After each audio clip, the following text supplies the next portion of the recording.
Welcome back to Learn Astrology with Mary. My name's Mary English. You find me at www.maryenglish.com, maryenglish.co.uk and UK Astrology. And today we have a guest.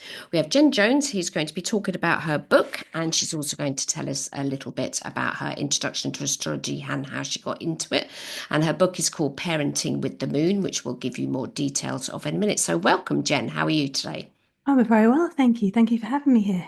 Super. Now, I need to ask you an opening question. I know your daughter has moon in Pisces. What sun sign and moon sign are you yourself? I'm a Pisces with moon in Gemini. God help me. What are you? I'm a Libra sun with my moon in Sagittarius. Oh, okay. So you're air and fire. And then your daughter's Yes, got moon in Pisces. It's just that you mentioned her in the book. So what's yes. her sun sign? Her sun is Sagittarius. Okay. Has she So got she's an sun moon interesting square? mixture. Yes, Right. Which you don't. But, oh, okay. So her I sun's do as well. Yeah, just about. okay, out of orb Yeah, type thing. So yeah, your moon sign is her sun sign. yes. Right. Yeah, I think you get quite a lot of that family sort of crossover. Um, I've got within the family, there's quite a few where one's got a moon sign that's the same as somebody else's sun sign, that's the same as somebody else's rising sign. Oh, yes, there's definitely Yeah, family connections. In my family, my dad was a Saggy, mum's an Aquarius. First two kiddies had moon in Aquarius, had moon in Saggy, and yeah. then I've got moon in Gemini, which is my mother's moon sign, and then the next two children didn't sort of fit in. Totally Well, random suns and moon signs, but yeah. Mhm. my mum is also a Sagittarius sun, so it's been interesting to see that kind of repeat itself there. Oh, okay. Yeah, yeah, Yeah. yeah. It is, it definitely there are themes within Yes. families. So tell us about your story of you mentioned in the book as well that you started that you understood Linda Goodman. You read some of her books and that was around when you were learning astrology. So but what got you even interested in this into astrology as a subject? That's it was always there. It was Right. always there on the bookshelves, and my mum talked about it, so she got me my first reading when I was 11. Um, and that, although I couldn't understand a lot of it, it opened up this world to me that there were planets that I'd learned about in science, but that had an effect on me. Mhm. And so then I sort of forgot about it for a little while. And then when I came to have my own children, I got all their birth charts, each baby I had. Um, and then I re-looked at mine. And when I reevaluated mine, I realized how true it was and how accurate it felt. And that sent me into learning more and more, learning as much as I possibly could. And then when I started to look into the relationship, so the synastry of astrology, when you look at your chart and somebody else's chart, that absolutely blew my mind. And that's where I began to really get involved, to really want to learn more and then share it with other people. And yeah, that's how I began. Okay, so that's a bit young to have a reading. 11. I wouldn't read for an 11-year-old. Your mum was was a Scorpio? She's got a Scorpio moon. Moon, right. And at that time, I think she'd just undergone some big life changes. So I hadn't gone for a reading. She'd ordered me a written report. Oh, okay. Hmm. So it was a little bit less intense, or as less intense as it can be for a Scorpio moon. But I was able to kind of revisit it over. So I still look at it every now and then, even now, just to Hmm. see how it works and how what I thought then works Hmm. now. And Yeah. was that written report a computer generated thing, or do you reckon somebody sat down and wrote it? I think somebody sat down and wrote it, but I'm not sure, and she now can't remember. Your mother can't remember, or the person who wrote it can't remember. No, no, my mum can't remember where Can't she got it from. remember. Oh, how interesting. Oh, see, I had an auntie, my father's sister was an astrologer, and my family were Catholics. God knows how she even got into it. But she was a Gemini with moon in Leo, and she was really into astrology. She had ephemeris, she had the whole lot. She could do charts, blah, blah, blah, blah. But I didn't get into astrology that much. It was only when she died that I got all her books. But my younger sister, she used to have long discussions with Auntie about astrology and stuff. So we definitely didn't have any astrology books in the house. The only one, did we have one at all? No, we had a book on fortune telling, which is where I learned how to read palms and cards. And that was early. So I was about 11 or a bit younger than that when I started doing that. But we definitely didn't have any astrology books in the house. So what astrology books were knocking around your house? Well, it was mostly Linda Goodman, and so it's her sun signs and Linda Goodman's love signs, Yeah. which again kicked off the relationship astrology. And Mm. there was another archaic one that has now been lost. I don't know what it was. But there were lots of other sort of spiritual books. So I had my first tarot reading at 16, and that started me looking at tarot books. So it was kind of, it was a very open household spiritually. Mm. No, we didn't have anything. As I said, the only book we had was this one on fortune telling using playing cards. Um, yeah, because it doesn't get that much in a Catholic household. But I started getting into palmistry, etc., when I was 18, and I set up myself in private practice.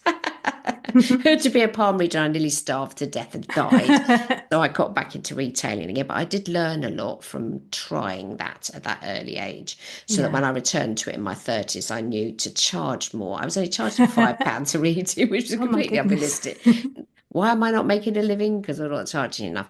But it's okay. So there you are. You taught yourself astrology, or you went to college. What did you do? Okay, we're back. You Yeah, just are we back? we've Okay. had a bit of a freeze there. So so did you teach yourself So, astrology, or did you go to college? What happened? no, I taught myself first of all. So I read all the books I could get for myself and out of the library. And then I did um, free classes, anything free, on all different podcasts and YouTube videos and things. When they started to emerge, I followed those. Mhm. And then I paid for some courses. So then I started to deepen my understanding a little bit more. So I have a few sort of a diploma and a paid course, but not through college. This is all online learning. Mhm. And I'll probably be learning it forever, I think, because every Oh, time I yes. turn around, there's something new to find out. I don't think you ever reach a stage in astrology when you know everything. It's like, well, Never. you can't. Yeah. Oh gosh, no, well, none of those things were invented when I got into astrology. It was only books. That was it. That was it. It was Yeah. just books. YouTube hadn't been invented. The internet only just came in the 1990s. It literally was books. So I did read. I haven't even got all of them anymore, but which bookshelf is it? That bookshelf there is all the astrology ones. And there's some really good authors. Can you remember, apart from Linda Goodman, who were the earlier authors that you read? Can you remember Oh the dear. authors? So other than So Linda, I know I have on my bookshelf Demetra George and Frank Clifford, and who else? Chris Brennan is a slightly later one. Um, and that's all I can remember off the top of my head. yeah, did you get any Liz Green books? Oh yes, I've got a Liz Green. Don't Mm. ask me which one, but yes. Was it the Neptune one you got, or the Saturn one? Oh no, Saturn. Yes, no, it wasn't Right. Neptune. Oh, I got the Neptune one. I thought was fascinating. I really got, because I'm a Pisces, so it's my ruling Yeah. planet. I really got into that, and I read this. It was something about Neptune being in the fifth house, and mothers can have sort of tragedies type of things with their children. And I've got a friend who's got Neptune in the fifth, and she did have something mad like four miscarriages. Not that Neptune in the fifth necessarily always indicates that, but I was reading that, I just thought, and then there was the denial that it had happened type of thing. And I just thought, oh, that was really interesting. Is sometimes when you read a book, there'll be just a little bit in it and you can absolutely relate it to a person you know. That's why I think Yes. astrology becomes alive. Yes, yeah, absolutely. Yes, and especially when you once you've got it in your mind, you see it playing out in the people around you. And then you start to see the patterns and the behaviors. And then you just get fascinated, I think. So I have a husband with an Aries stellium and a daughter with an Aries stellium. And that they're very similar in some ways, but they're also different. And it was really interesting to me to think, well, they've both got Aries suns. Why, how are they different? And so delving Mm. into that and then finding books about, well, this is maybe because Mars is in a different place.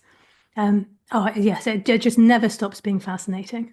It's never ending, especially when it applies to people that you know. I mean, sometimes when I'm Yeah. teaching astrology, it takes a student a long time to finally do their parents' charts. And I go, "You haven't done your parents' chart?" And they go, "No, no," because there's some sort of fear that they're going to discover something. But I mean, that was what got me further into astrology. Was I knew a bit, and then we found my mother's birth time. So we knew what date of birth mum lived in, but then we found her birth time in a family Bible. girl, and I could construct her chart, and I discovered that she got moon in Gemini, same as me, but hidden in the 12th house. And it was like, and the Gemini ascendant. And then that was like opened up a whole new world for me, because the Gemini ascendant Yeah. made her sort of chatty and sociable and the rest of Yeah. it. But she's never going to tell you how she feels, which she wouldn't do anyway, because she's an Aquarius and they don't have feelings. But Yeah. she had the moon in the 12th house, and it was like, oh my goodness, that's why this and that's why that, and that's why it really made so much sense. Plus, her seventh house was then Saggy, and my Yes. father was a Saggy, so that was why they got together, and it stayed. But it's so. I mean, I did my son's chart the second he was born. I had a teeny little computer program, and that definitely helped me. So I like the way that when you've written the book, you've done your intro to, like, why you wrote it. And I think Yeah. it is important for parents to understand their children's charts, especially when it comes to moon sign. My son's got moon in Capricorn. It's like my moon sign doesn't understand his moon sign at all. Um, so I have to make allowances for the fact that if I tell him something, I have to tell him in a very stern voice, whilst my natural inclination is going, and then it sort of whoosh goes over his head. But the other thing I liked when I did his chart was I discovered that his ascendant degree is the Yeah. same degree as my sun's sign. So he's got 15 degrees ascendant Ah, Pisces, and I'm a 15 degrees sun sign Pisces. So yes. again, That's going back to the family thing. Well, that's just like I felt really lucky having four children and parents and step parents and a brother and a sister, all of whom I could get the birth times for. And that gave me lots of kind of meat to work with. But I found the same thing. So my eldest daughter, her moon sign is exactly the same degree as my ascendant. Wow. So yeah, that felt like a really good connection because she has a Capricorn moon. So I had to learn how to read her and how to communicate with her best so that she, felt supported in the way she needed. But once I realized that we had that connection already, I was able to tap into my own sense of, oh, what's it like to be a Capricorn, and how can I relate this to my relationship with her so that she feels supported.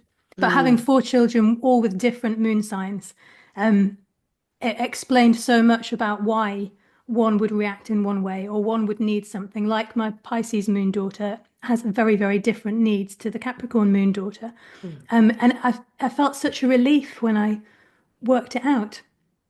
And I felt suddenly like, oh, I'm not doing everything wrong.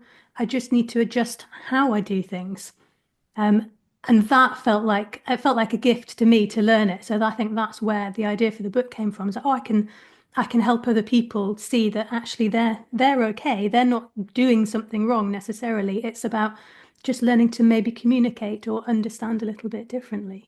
Yes, and the thing is, if the moon represents the mother and you've got four children, their moons are all in different signs, then Yes. that means that their concept of what a mother is going to be radically different with each child. And just Yes. that in and of itself is helpful to realize. I do have lots of people that listen to the podcast that stress out about their children's charts the minute they've done them, especially if they use computer programs or websites Yes. that give them Yeah. stuff about Chiron and whatever. I've done numbers of podcasts urging people don't read an adult interpretation for a Yeah. child. It ain't gonna work, and it Yeah. doesn't mean that that's what the child will be like when they grow up just because you're reading an adult interpretation. Because on astro.com, which is the website I used to teach people, they won't let you get an adult analysis for child's chart until, I don't know, I can't remember what the age level is, but you can't Yeah. put your baby's details in and then look at an adult interpretation. It'll only give you the child interpretation, which is important. But for children all with different moon signs, so you've got a busy household then. Yes, absolutely. And a dog as well. Okay, what sort of a Yep. dog have you got? We've got a cockapoo, but she looks and acts just like a cocker spaniel. She's absolutely bananas. I was just telling everybody on the podcast, I was so excited. We've just adopted another rescue. And so we brought her home on Tuesday, and she's a Saluki Whippet cross. So she's like a Oh, yeah. lurcher. Okay, Yeah. so our garden has now become a racetrack. Oh. So the first day when I let her off in the garden, she went, "Pew!" Right, then did it 3 or 4 times, then completely wore herself out, and then just crashed out in a bush. Oh, how lovely. Anyway, don't get me started on pets.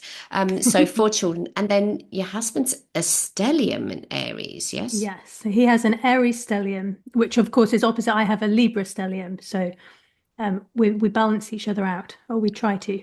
Are you indigos? Not quite, no. What year were you born? No, 79. I'm 79 and he's 81. Okay, you're just at the beginning of it because the indigo Yeah. configuration, it culminated with Uranus and Neptune conjuncting in Capricorn in the 90s. But as Yes. those two planets got nearer and nearer, and so there's a lot of more people with stelliums and cluster charts. Yeah. And they've all finished now. Ain't gonna happen again. Not like that, not with Yeah, the not the outer same. planets. No. No. But some of your kiddies might be. So what years are they? And they are 2007, Uh-huh. 2009, 2010, and 2013. Blimey, you were busy. Okay, so they they'll have missed that conjunction, but they'll have outer planets that are pretty close.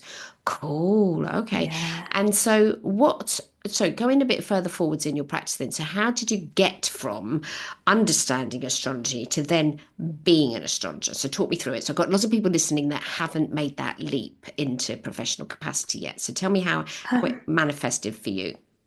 Very slowly, Good. and very cautiously. I'm very, very cautious about it because I think that that Capricorn rising in me wants to know everything before I tell anyone else. So I Hmm. had to learn that I couldn't learn everything. I had to start where I was. And where I was initially was helping friends. So it was all my family, all my children, all my friends, and then all their children. And then once I'd kind of run out of the friends and the friends of friends, and then I did a couple of giveaways Hmm. through my website. And that really, really helped me get some experience because I was giving something that was of value Hmm. and I made sure they knew it's worth X amount. But I knew I was also learning a lot from it, from reading for an absolute stranger. And then from there were some recommendations, and then very, very slowly it just built up from there. Cool. Okay. And so you had a website I have a website, yes, at inkystars.com. and you had that right from the beginning. No, I didn't because I'm a fiction author as well. So I started Ooh. We'll talk with a about that in a minute. fiction. Yes. I started with a fiction website. Oh, I've got lots to say about that. It's great Mhm. fun. I started with a fiction website. I think because I was a little bit scared to be a professional astrologer without having some kind of degree or qualification to say to people, "Oh, look, I really can, I promise." Mm. So it took a mindset shift to sort of say I can be both of these things. And I to remember, I think this is what I'd like people to know, to remember that often as an astrologer, you know more than most people do about astrology. So you might not know as much as somebody who's been doing it for 3 or 4 decades, but you still know enough to help somebody with something. It doesn't have to be very, very complicated or very, very precise or intricate. You don't have to know about Pluto's retrograde and blah de blah. You can help them really simply, like I have with the book, with a moon sign and a sun sign. And really understanding that for me gave me the confidence to help other people and feel like I was being honest about it. So once I'd kind of got my head around that, then I went ahead and opened the Inky Stars website. Mhm. And then I put everything, or like sort of all my offerings there. So I read tarot and I do Reiki, and I put everything all in one place. Mhm. Um, Where's and your then Chiron in your chart? Chiron in the fifth in Taurus. Nice. Hmm. Um, and I think he helped with that some of that Taurus creativity that I struggled with, and the self-worth that came from um, needing to know everything before I could help Mm. anybody else. And then, so were you working face to face with people or online? So how Online, online? online, yeah, So your whole practice has been online, yes? yes, Using yeah. Zoom, or do you? I've only just got onto Zoom. I've been using Skype for 25 flipping years. Yeah, no, Zoom is perfect for me Mm. because it's easy and it's all over the world. So Zoom is nice, and also having the children and school runs and all of that stuff. It it would have been too complicated. I decided very early on that trying to do face to face locally wasn't going to work. I needed to be online, so it was very convenient. And then I could access people from everywhere. Mm-mm. No, I started face to face. I mean, the little practice I started when I was 18, they used to come to my bed sit. They'd sit on the end of my bed and I sat on a chair. Oh my God. And then when I went into practice when I was in my 30s, I had a spare room in the house, so the clients would go there. But I also did phone readings for a company. And Oh, I did that in the living room so my son could sit and watch the telly or play a game or whatever while I was the other side of the room. So it was an open plan room mm. and I could be on the telephone. Mummy's doing readings. And that was quite, because again, this was before the internet. The internet didn't Mm. start getting invented till he was about 2, 3, or 4. And I hardly did online readings actually. I There was like a mystical shop in town, and Yeah. I registered with them. I said, "Do you fancy an astrologer?" They went, "Oh yes, please." So I've got a little motorbike. They'd bring me up, going, "We've got a client," and I'd just zoom in my motorbike and sort them out, and then come home again. So I did that for a long That's time. amazing. I Yeah, and then I think I'd, hired rooms and all the rest of it, but I don't see people face to face anymore now. No, I've just started back up again, but the pandemic put the mockers on yeah. Well, I actually think I might go the other way. And once, this is a few years down the line, but once everybody's left home and my time restraint isn't dictated by school, me. Mm. I really like reading for people in person. And that might be because I've done it for a lot of friends. So it's already an easy, How do casual you do Reiki relationship. online then? Oh, you could do distance Reiki. Oh, distance Reiki. Okay, Yes, okay. yeah, yeah. Yeah, my Yeah. husband's a Reiki master, so we're all Reiki tuned here. But I've done, Mhm. I mean, this room that I'm sitting in is my practice room. So before pandemic and whatever, I'd be seeing clients here, and I had a table on the other side of the room, and la la la la la. But I'm also Yeah. qualified in homeopathy and hypnotherapy, so I've seen people face to face for 30 something years. So that's something I'm pretty used to. But when I first started my practice, I used to do house visits. I'd go on the motorbike. Ah, Motorbike's great for small cities, and I'd see people in their houses and do readings that way. I didn't want there to be any barrier to me seeing people, yeah. but I've never had to advertise, which is fun. That's amazing. I've had posters up that I've stuck up, and I used to do a poster Yeah. with little tear off strips at the bottom. They're Oh, with brilliant. the phone number on, yeah. And one lady came to see me and she got the telephone number in her purse and she showed it to me. She said, "Do you know how long I've had this in my purse?" I'm like, "I don't know." She said, 10 years. I went, "Bloody hell, have I been Oh, using that wow. poster for that amount of time?" But I think it's important to start. I think it's very important to have a website or Yeah. something. Okay, so tell me a little bit about the writing. And so, what signs, or so what house is your sun sign? So, where's your Libra sun? In the fourth? In equal house, it's in ninth. Ninth. Okay. Yes. Right. And so, there you are, an author of non-fiction or Of fiction. fiction. So I started writing, I mean, I've been a writer all my life, but I started writing this specific children's series in the pandemic because I was at home with the children all around me and looking over my shoulder as I was typing, Hmm. asking me to write a story for them. So I did. And so I independently published that. And then I've done a second in series for that one and another one, and an adult time travel one. And Cool. actually, the adult one, the time travel one, features a set of twins, and it was the first book where I'd connected my astrology with my fiction writing because I knew what their date of birth was. And of course, like you're making it all up, Mm. but because that's the fun of writing, that's the fun of fiction. I thought, right, well, I'm gonna pick their time of birth, just off the top of my head, and then I'll just see what their ascendant is, and then go from there. And I had the best time finding out about my characters and finding all the little things that were already printed in this book, Hmm. that tied up with their fictional birth chart. It was Wow. really good fun. So then I started, actually, the next non-fiction book I bring out will be about using astrology in fiction writing.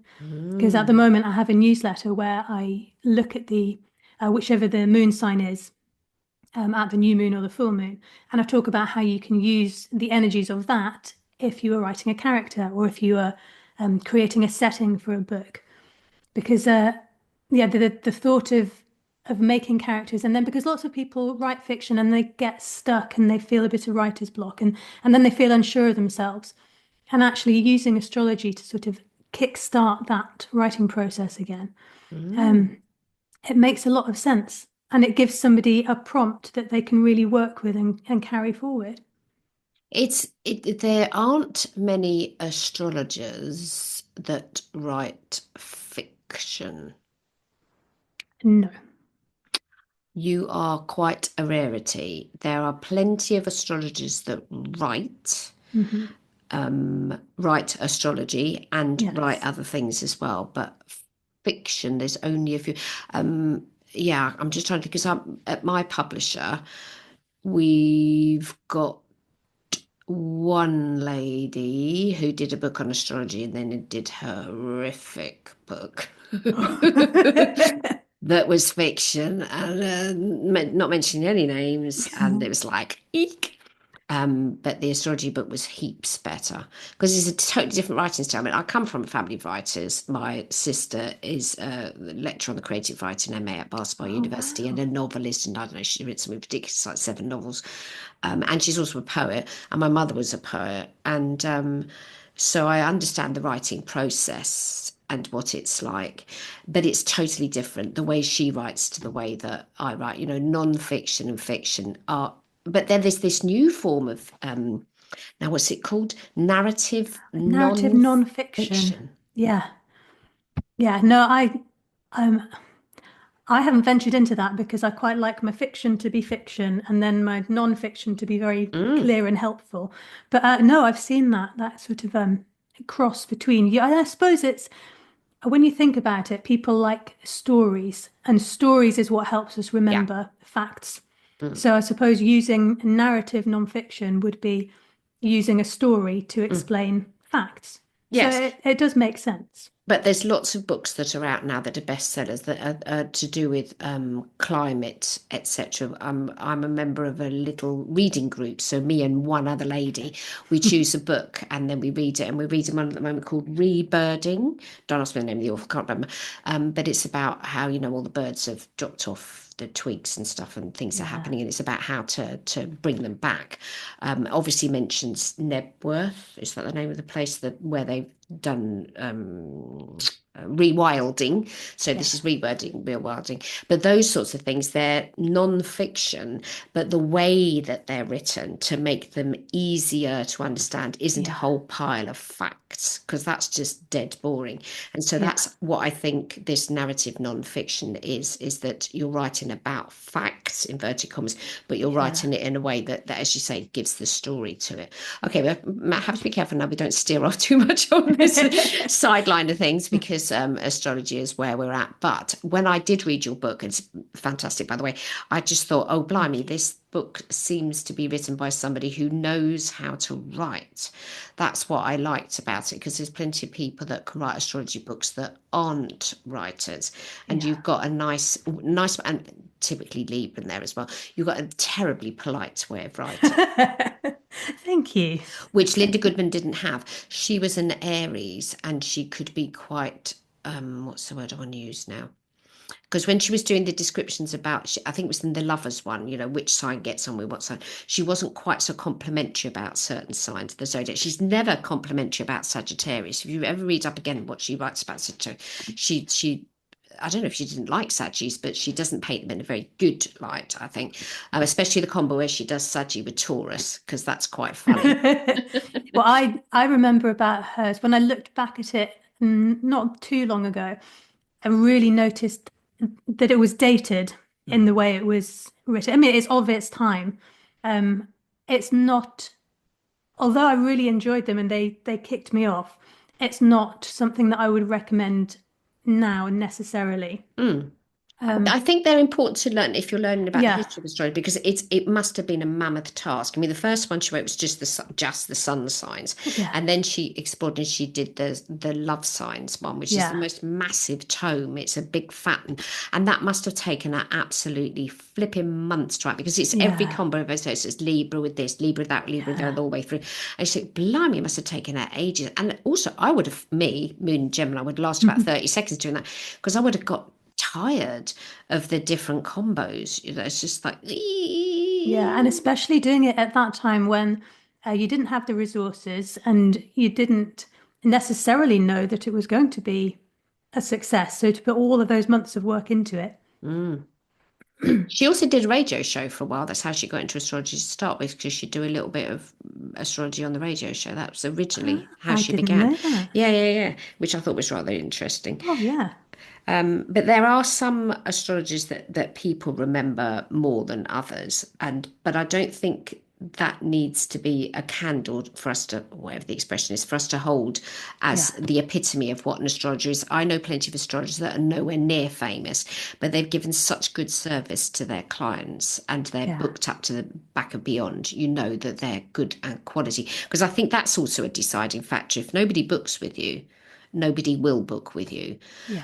You need to have those first few clients that can feed back to you what was or wasn't any good, and then off they go Yeah. and tell their friends. And I think that's the most important thing. Trying to do marketing and all of that doesn't bring the punters. When I learned homeopathy, one of the teachers said to us, the only way to have a practice is to do good homeopathy, and that will bring your clients. And that was very useful advice for me, because it is, if you do a good case and you person improves and gets better, they'll always tell someone, and that's it, Yeah. you get the It's word referrals. of mouth is how it works. Yeah, I mean, obviously, if you're doing it online, it won't be word of mouth. It'll be some testimonial slapped all over your website, but it's definitely more helpful. So, where's your practice going now then? So, you might be doing some more face to face when the kiddies leave home. At the moment, you Yeah, I can't. might Yeah. eventually. I really like doing readings with people, but I feel like writing books gives me a broader reach. So I'll probably balance a bit of that. Hmm. Um, so I've got a new non-fiction astrology and writing book that I'm working on. And I've got then my other fiction books are always ticking along in the background. So I tend to work little and often. So I do a little bit of everything, but slowly it builds up, and then Oh, that's a combi it of all the becomes, signs, isn't it? The Capricorn yeah. ascendant and then the moon in Sag, you're doing a little bit here, a little bit there. Oh, Yeah. cool. And then, so where do you think, oh, sorry, let me rephrase that. How do you think this Pluto and Aquarius thing is going to manifest itself? Because it's so long we're going to have Pluto in Aquarius. And then we're also just about to get Saturn and Oh, yes. Neptune's already gone into Aries, but Saturn's going Yeah. to launch itself into there as well. How do you think that's going to pan out, since we haven't lived through that before? Oh, that's going to be interesting. Now, I think Pluto and Aquarius is going to be really, really interesting. Um, I do think I think it's going to potentially make people anxious because I think it's going to be a lot of new technology that we haven't discovered yet, we don't know anything about. So definitely AI, which is already shooting Don't away. get me And started on yeah, that's it. And it's that. not going anywhere. No. So we're going to have to learn how to use it and how not to use it. But Pluto being Pluto, we're going to see the bad parts as well as the benefits, and we don't know how we don't know what that kind of future looks like yet. So I think that's something brand new that we can't exactly envisage yet. Mm. And then, oh, the Aries. Now with Saturn there, I feel like Saturn and Neptune in together, we've got Saturn trying to restructure our independent thought with Aries, but Neptune is there kind of dissolving it almost immediately. Mm. And we put that with the Pluto and Aquarius, which is saying to open up, to unearth everything that's going to affect society at large. And I think we're going to have to find out for each of us individually, I think we're going to have to find out what we really feel and think and believe in with Mm. Neptune there. We need to know what we personally believe in and what resonates with us, and then where we sit within the context of the broader society. Mm. Um, and I don't think it's going to be an easy journey, but I think that's only because we don't know what it looks like yet. Mm. And I think we kind of have to have faith in ourselves and in the fact that everybody's trying their best. Everybody is good at heart. You're always going to have somebody on the shadow side. You're always going to have things that happen that we don't like, and lots of things that we can't control.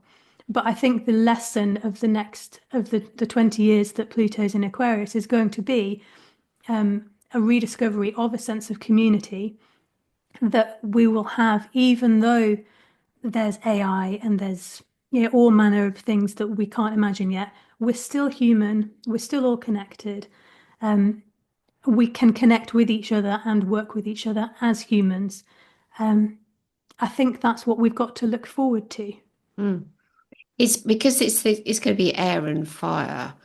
I Yeah, was sort of envisaging it's going to a go rapidly, but also there's not going to be any water planets left apart from the sun in Cancer and the sun in Scorpio. My worry yeah, is we're not going to have any major planets that are in the water signs, and compassion's going to go out the window.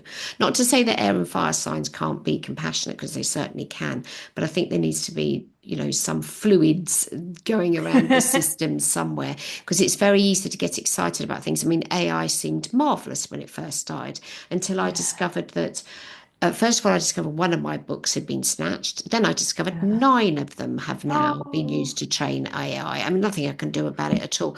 It's really annoying. And you sort of think, well, you could have trained your AI with something else or given me some sort of payment for it. license. Yes. Because I can't steal your book and rewrite it to myself. I'd get done under copyright laws, but it's fine for them to take it. And you think, well, what's the point in us having all these laws if they don't apply to daft Yeah. stuff that people do? And they're never going to catch up with them, and there's nothing's going to come of No. it.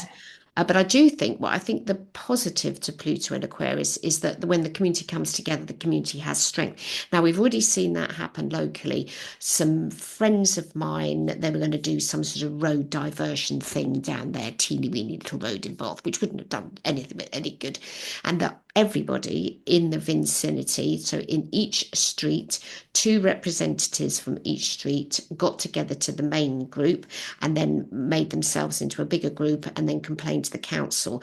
And what was going to happen then didn't. Now, all of that started with Pluto, and I think that's where the positivity lies. So this is what the conference is about, by the way. So the Astrologer conference this year is sort of based on Robin Hood and robbing the rich to pay the poor type of Yeah. thing.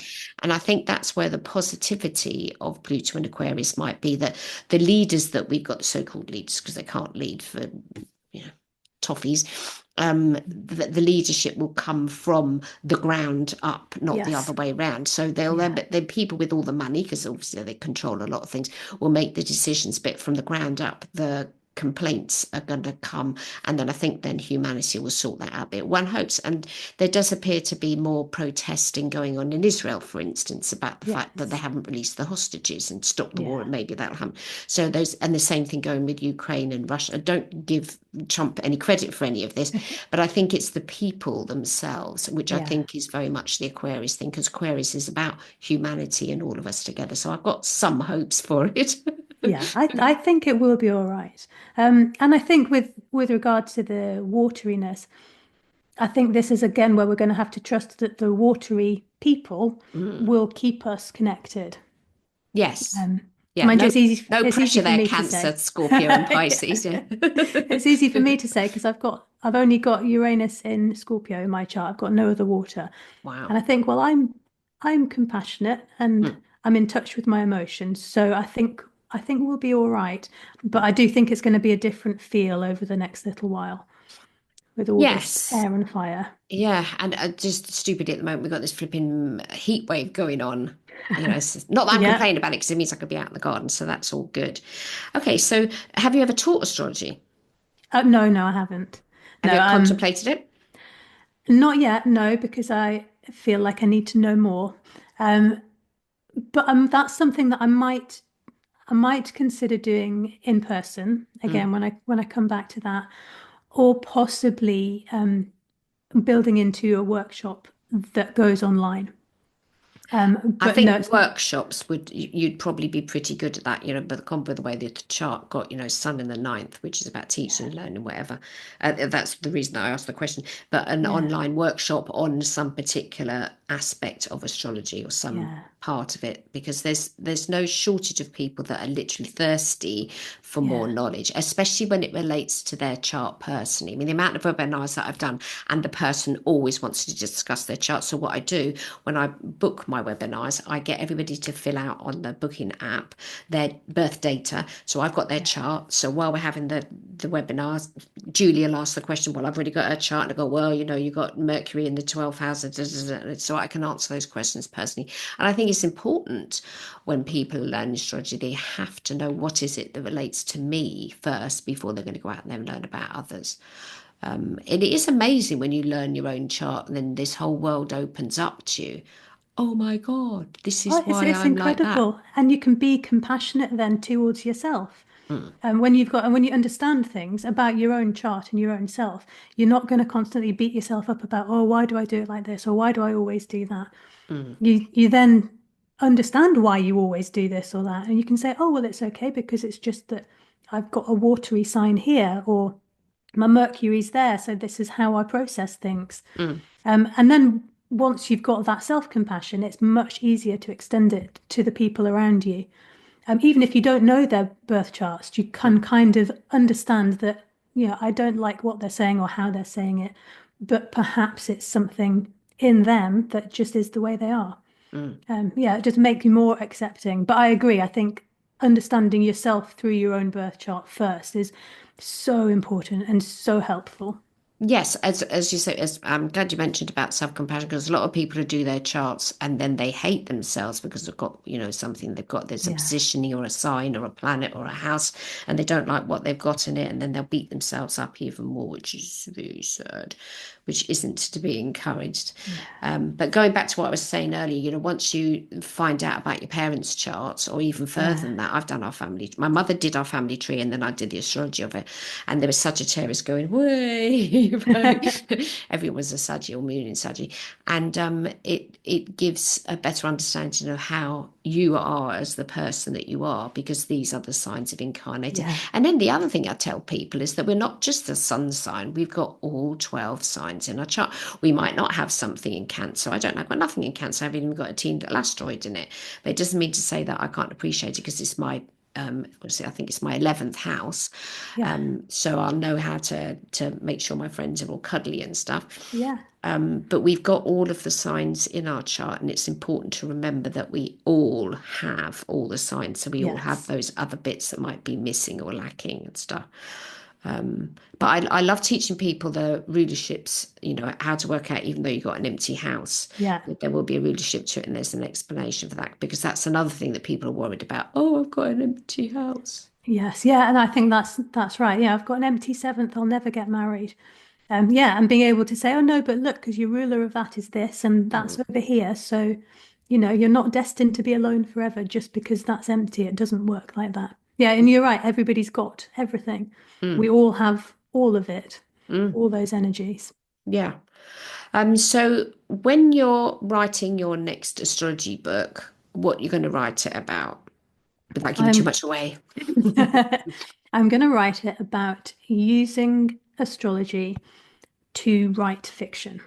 So it's going to be a little bit different because although you could read it and read into, oh well, this is what a Taurus character is like, and I'm a Taurus, so I can see some of myself in there. But it's not so much of a self-learning tool. So it will have chapters about understanding the sun, the moon, and the rising, how you could use that for your fictional characters, and setting and the mood or theme of a book. And it will probably also have a little bit about understanding yourself as a writer. So I Mm, think for fiction writers particularly, there are some writers who write very, very fast. They bring out mm, a book a month, and then there are others who might, do a book a year if they're lucky. And they compare themselves to the quick ones and think, oh, I'm doing something wrong. And the other ones might say, oh, my books should be better or bigger or different. mm, And I think understanding your own Mercury sign for a mm, good start is to say, well, this is how I communicate and how I perceive things. And so therefore the most comfortable way for me to write will be in this way. Mm, So it's a bit like in the parenting book, I've got self-compassion, knowing your own moon sign and being able to be compassionate with yourself about that. It's going to be similar in the fiction writing book to say, I know myself as a writer or as an artist, as a creative, and I know here's my Mercury, and that's how I work. And it doesn't have to be the same as the next person because their Mercury might be in a different house or a different sign. mm. So that's going to be the next book coming out. Oh, it sounds fascinating. And the other thing you to remember is as well that if there's a particular writer that you like, this is if you're into astrology now, is go check their chart out because there might be Yes. something in it that is very similar to your own, and that's why you resonate with that person's writing. That happens a lot. Um, in my sister's chart, she's got Sun in the fifth, and she's an Aquarius with a Libra ascendant, a moon in Sag. You can't remember what house her moon's in, but she's pretty quick at writing, even though she's got dyslexia. She's got a diagnosis on whatever the word is while she was at university, which is where she teaches. But she writes quite quickly because Yeah. that the fifth house is a fire signy type of house. I'm a little bit easy to distract. So I use an online forum and we just write. So it's great. We go onto a Zoom for Yeah. a set amount of time and we all log in and then we write and then we log out. We can stay behind and chat afterwards if you want, but if I do that somehow, day's gone. But I do find that that's useful. But when you're writing, when a person is writing non-fiction, the important thing is to get across the message that you're trying to portray, which I Yes. think is the most important thing. And also, people read non-fiction because they want to understand. Yeah. And I think there's quite a lot of astrology books that are beginner books that really shouldn't be beginner books. They're just too complex. And because there's a big transition in the UK from sun sign astrology Yeah. to astrology. So when I wrote one book for each sign of the zodiac, I just introduced very slowly in there that there is such a thing as a birth chart, and you can have an Yeah. ascendant. And this is what then I in my books I just did the sun signs, all about the sun sign. But there was one chapter on if your sun sign this and your moon is in that, then this Yeah. is how the combo works. Because then you're or whatever your ascendant is and stuff. So that the grasp then in one little book about your sign of the zodiac, you understand there is such a thing as a chart and you can get drawn up, and then that opens the world up to making things so much more interesting. Astrology is fascinating. I can yak on for hours, but I'm aware of time, and the podcast Me goes too. clunk if I have the recording going for too long. So, what message would you give your younger astrological self before you set out and practice? Oh, I'd probably say um, have faith that you can help people even now, before you've learned everything about everything. That's what I would say. I would say you can already help somebody to understand something that they don't know now. Mm. Yeah. Absolutely. And that's really, really valuable. I say you don't have to be a super duper qualified astrologer Yeah. to say, well, actually, you've got this in this house, which means that and the other. And then, as you say, it gives an understanding. But also, the other thing that I like is transits, because Yeah. people go, why is it so awful? Well, actually, you've got Saturn transiting through this sign and that planet and that Yeah. house and whatever. That's what's going to, because my next book's going to be on transits, because that's my favorite subject. La la la la la. But I better get on with it. So how can we find you? How can we find out more information about the book? Well, you can find everything you need to know at inkystars.com, which is inkystars.com. And I will give you the link to my link tree, which has all the links. And I'm most often on Substack, a little bit on Instagram, but not really. But Substack is where I hang out if ever online. And I have a newsletter that you can find there. And on the newsletter, I will keep regular updates about the books I've already got out, the books that are coming out, card decks, which is another thing I'm going into. Oh, So everything is on there, but inkystars.com has all the links. oh, Jan, thanks very much, Jen, for coming to speak with us today. It's been really lovely to meet you. I keep looking at your initials, JJ. I've got a friend whose initials are JJ, Jen Jones. But it's been really nice speaking to you today. And Oh, we'll put the links onto the show notes so people can get in contact. And thank you very much for being with us today. oh, thank you so much for having me. It's been an absolute pleasure chatting to you. Super. See you later. Bye bye now. Bye. Thank you very much, Jen, for being with us today. That was a really interesting conversation. I enjoyed that. Now, I've asked Jen her details of how to contact her, and her website is inkeystars.com, INKYSTARS.com. I think from there you can sign up to her newsletter, but I will put the link to that in the show notes for today. And you can contact her at jen@inkeystars.com. And if you Google, you'll be able to find the book, which is called Parenting with the Moon, and it is a paperback. So you'll be able to find that if you Google it. I'm sure it came up. It did come up when I Googled it. So I hope you have a fab week. Now, next week, I'm answering some questions. So I've had some listeners that have sent in things that they'd like to know about. So I'll be covering those next week. So I'll see you next week. Have a good one. Bye-bye now.